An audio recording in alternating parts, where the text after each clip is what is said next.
In the back there's a man with a Trump shirt on, and if you want to work the polls on election day, they're paying people $100 for half a day to work the polls on that day. That is legal, and a lot of the campaigns do it, and I'm sure actually some of the other campaigns are also doing it. But if you want to sign up to work a poll for the Trump campaign in Tuesday, go to the back and we can sign you up, and we can also give you information as to who are the delegates, candidates, and which candidate they say they're pledged to vote for. Thank you.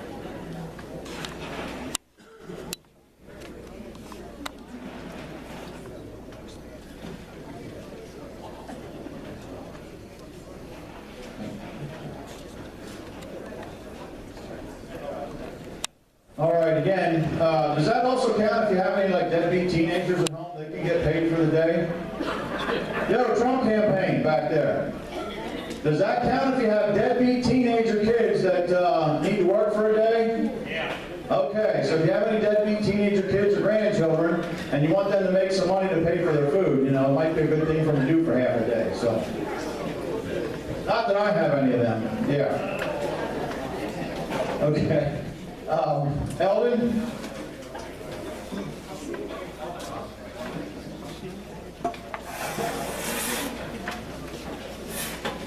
Okay.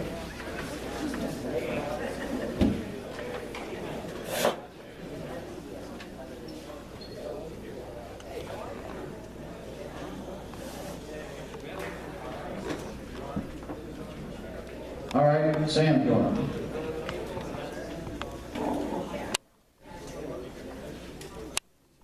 For those of you who didn't know, we weren't sure Sam would be here. He's not feeling up to par right now. I think Linda beat him is what I really believe happened, but he's having some back problems, so at least he's standing now, so take it easy on him. I'm not allowed to hug him or not. I got an email today from Jake. You cannot imagine what these people are going through with last minute changes for the last few days. You really cannot. And Jake says, what was it? Candidate's night from hell? Something like that? Well, they get a good laugh at that.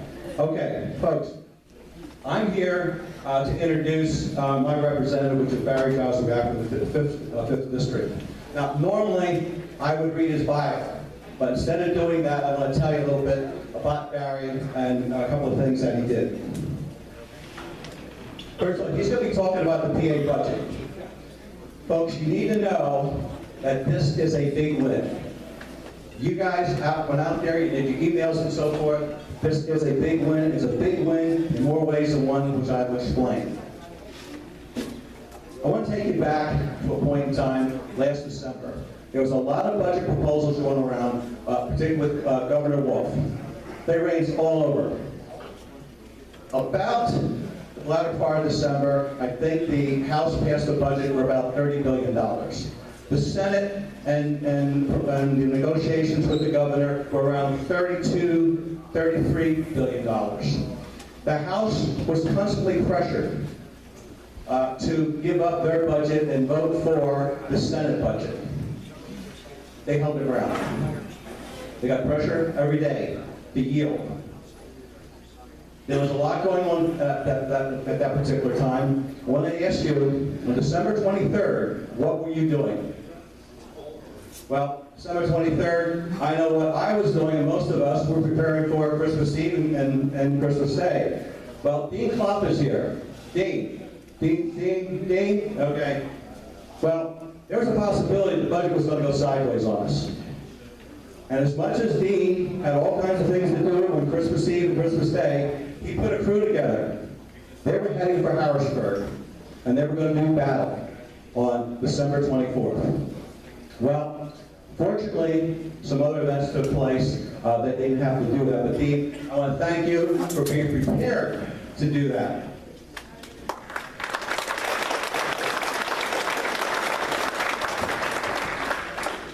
As I said, they kept pressuring the House because they wanted a bigger budget, and they figured that they would capitulate. Barry called me a couple times and he said, Sam, on December 23rd that was, we're on a 6-hour delay.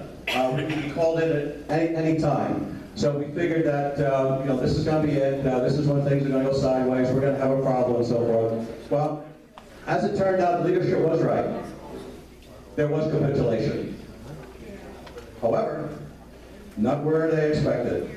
The Senate caved. A few hours later that day, the Senate threw up their hands and they decided to give up their large budget and vote for the budget that the House held true for.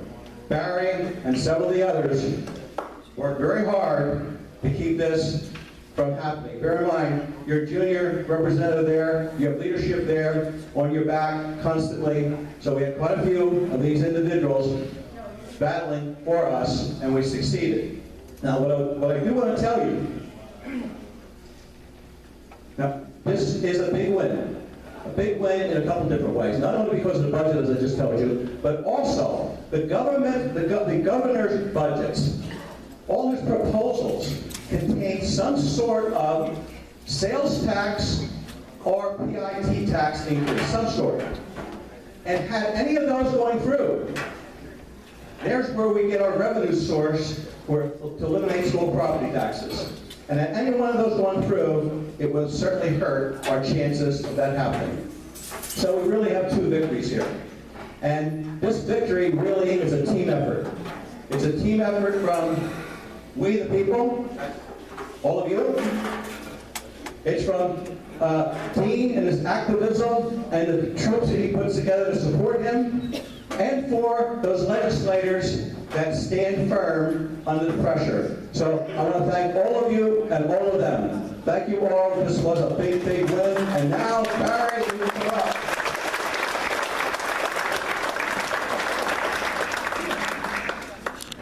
Barry, I hope I didn't take too much of your thunder. I just wanted to get a couple points there, so here's what to do. Thanks, buddy. Thank you. Thanks, everybody. Hey, it's a pleasure to be here. He took about 85% of my speech. But I had a timeline thing I wanted to tell you about. And, it started back last February, March, when the governor, he came into the House and he wanted to tell us about his ideas for Pennsylvanians with the budget. And he came up with this massive tax increase. And we couldn't believe it. It was almost $5 billion. You know how massive that is? That's more than all the other 49 states put together. As a matter of fact, it's twice as much as the other 49 states. But he did his thing. One thing he did say, he was interested in the property tax issue, because he's the first governor that I think really talked about that. So while we were interested in what he was saying, we were dead set against sales tax and PIT, income tax, being used for other things than property tax. So we had a little disagreement there. So we started working on the budget, and we found out what the governor wanted was in a 2-year period, there had been a $12 billion tax increase on all of us, which nobody got. So we started saying no. And not just me, the whole Berks delegation. And I got to tell you, we sit pretty close together on the floor. There's 5 of us sit right together. 2 of us sit, two other members sit in the next aisles over. But we're looking at each other saying, up or down. So what we started doing was we took the governor's budget and we decided we'll give it a fair look. So we put it on the floor for a vote. It failed 193-0. Yeah, that's significant, because that meant every Democrat and Republican in that room voted against it. And we thought, oh, now.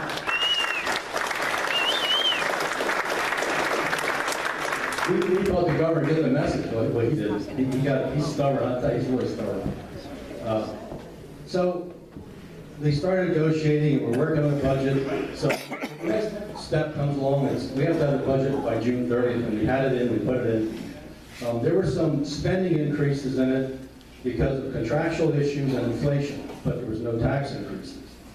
So the governors started playing, and by the way, I'm not trying to bash anybody, I'm just telling you the facts as it went along. So just so we're clear with that. So anyway, he still insisted that there would be no budget unless his tax increases were part of it. So we said, well, in the budget, there was 200, the budget's like 400 and 500, 401 line items. 274 of the line items were things that he wanted, and things that we gave him more than he asked for. And the budget has not been vetoed completely since the 50s. So that's how long it's been. The governor's line item veto things, but they usually pass a lot. So we tried that. We gave him the budget. Of course, I don't even think he read it. He just rejected it in about 15, 20 minutes. He had no time to read it. So after that, we kept working all summer. We tried to do a veto override in August. We got to that point. We started bringing up bills. Well, that's where it became political. It was the R's against the D's. And the D's were backing the governor. So to get a veto override, we need 234 votes. We did not have that. So our veto overrides failed. The next step was in September 24th. We're starting to hear things like the schools are getting nervous, they're starting to borrow money, pressure's mounting. I'm getting calls, we're getting calls from the school districts saying, hey, we gotta get something done here. School teachers are calling us saying, approve the governor's budget, which we're saying, well, if it's for pencils and paper, maybe, but not wages and benefits. So we kept working on it. We got rejected again. And I'm going to make a couple quotes here. When the funding went through and he vetoed it again, his comment was, and this is a quote, "I want to keep the pressure on."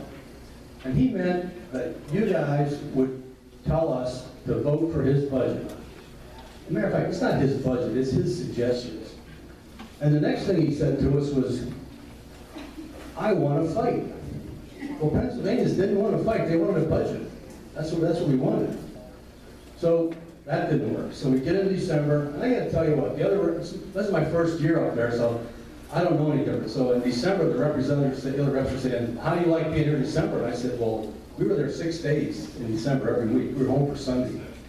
So I said, well, geez, I don't know any different. What do you normally do? I go to radio, but normally they're not there. So now in December, the schools are now saying, we're going to close. We're not going to come back after the school Christmas break. Well, this really got our attention because you can't let the schools close. So I'm driving Harrisburg one morning, I get on the phone. I called the superintendents from Schuylkill Valley, Topahawken, and Fleetwood, which is the 3 complete school districts in my area. And I said, hey, how are you? How are you guys doing financially? And they all said, we're pretty good till about March. Well, okay, that gave us a lot of wiggle room. And I didn't call, my district does take a piece of Hamburg, a piece of Ole, a piece of Carmel Weiser, a little bit extra, but I did not call those schools. I figured these 3 are good. I know the Berks County people, the other ones are probably okay too. They were getting the school property tax money in. So rumors were floating around the Capitol. Things were getting bad. They were talking about again about the sales tax and the income tax, and it was not designated for the property tax, which is what the Berks County group, is trying to block. If they come up with a sales tax or a PID tax, it's got to go to dollar per dollar for school property tax elimination. That's our goal. So anyway, we're in December.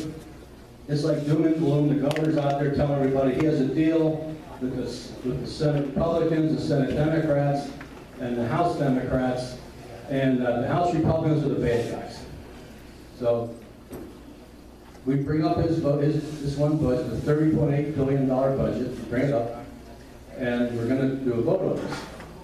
So we get a hold of the Senate, and we said, all right, before we do this, to fund this money, this extra $800 million that you're talking about, where's your fiscal cut, how do you spend it, and where's your tax plan to pay for it?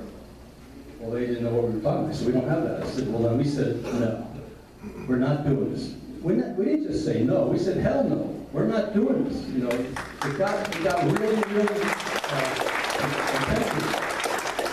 So what I think you need to know is, during this time period, we were getting emails, phone calls. People would stop me on the street saying, hold the line, no, don't raise my taxes. say, stand up to Wolf.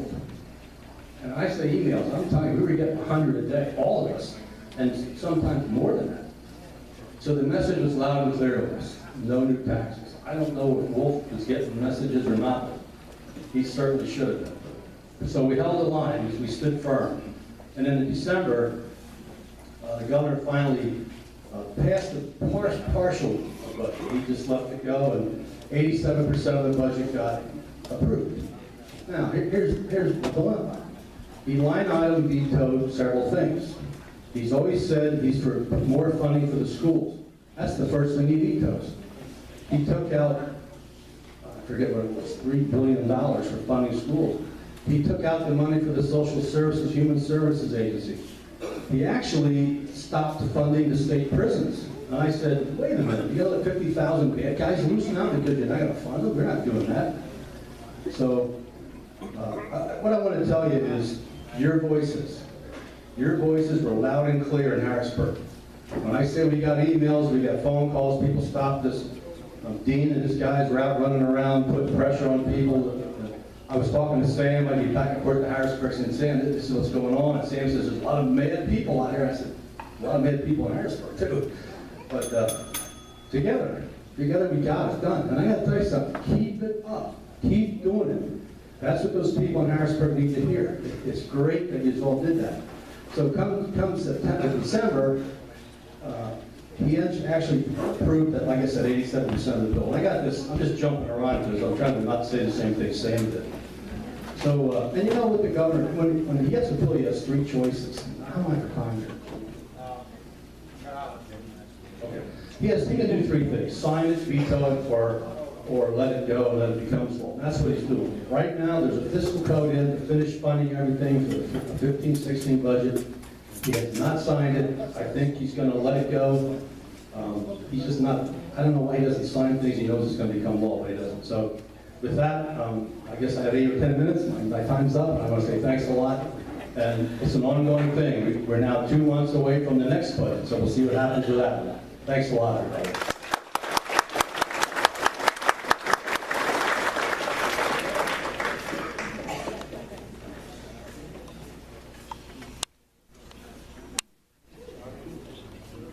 I have a second job here today, too. This is candidates night. I'm a candidate. I'm running in the district again. The term for me is 2 years. Pretty much most of you know my background, and I think we've done a great job in Harrisburg, doing a lot of things done. I'm asked to speak for Senator John Rafferty tonight. The senator is a good friend of mine. He's running for the Attorney General. He's in Pittsburgh tonight, giving a speech in front of 500 people. He just wanted me to let you know that his intention is to restore the integrity and the confidence and the public's confidence in the office of Attorney General. He has a wealth of knowledge, serving as a state senator, deputy attorney general, and an attorney in private practice and a small businessman. Senator Rafferty is endorsed by the Republican Party of Pennsylvania, Pennsylvania State Troopers Association, the Pennsylvania Fraternal Order of Police, the Professional Firefighters Association, and the recommendation of Firearms Owners Against Crimes. He has priorities to protect people, children, predators, to go against predators, have mobile street crimes units. He also wants to put in some new ethics plans in the Attorney General's office. The senator is the only candidate in this race who will clean up that office and allow the good prosecutors to go back and do what they're supposed to do on their job. And here's the real big thing. He has been a solid supporter of SB 76, which is, we need somebody up there like that. We really do. So I'm on his team. I'm asking you to vote. Please vote for John Rafferty for Senator and Barry Joswiak for State Representative. Thank you. Thanks, Barry. This time I'd like to invite Joe Stearns up here, and he has an announcement for another candidate.